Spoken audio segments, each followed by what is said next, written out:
ముందుగా ఆ కొండ మీద ఉన్న వెంకటేశ్వర స్వామికి భక్తపూర్వక నమస్కారం.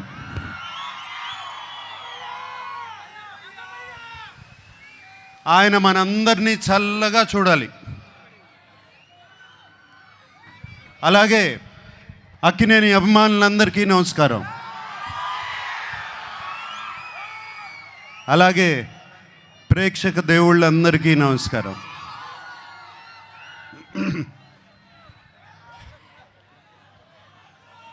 లెనిన్ సినిమా గురించి నా ఎక్స్పీరియన్స్ నేను కొంచెం చెప్తాను.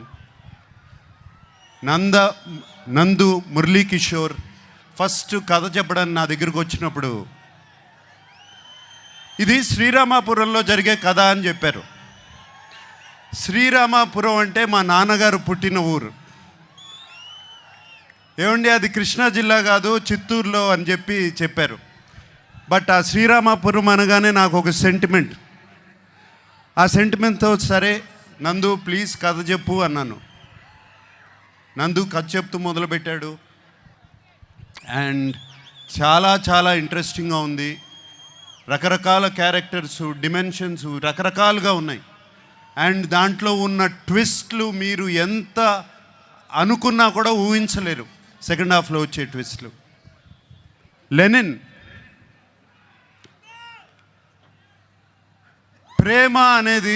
ప్రేమ అనేది దానికన్నా పెద్ద ఎమోషన్ లేదు. ప్రేమ కోసం రాజ్యాలు కూలిపోయాయి, ప్రేమ కోసం యుద్ధాలు జరిగాయి. అండ్ లెనిన్లో కూడా ఒక ప్రేమ కథ ఉంది.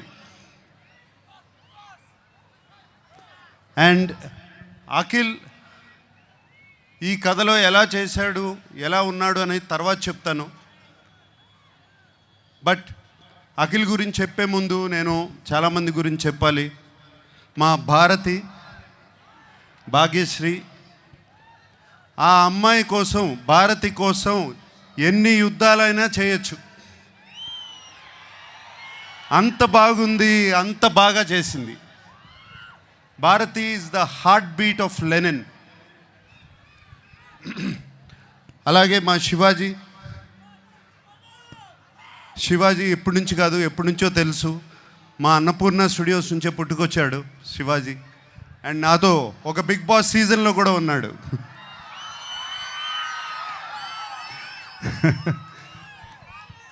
సో శివాజీ ఈ సినిమాలో ఉండటం నాకు చాలా సంతోషంగా ఉంది. అండ్ శివాజీ ఎంతో బాగా చేశాడు. శివాజీ గురించి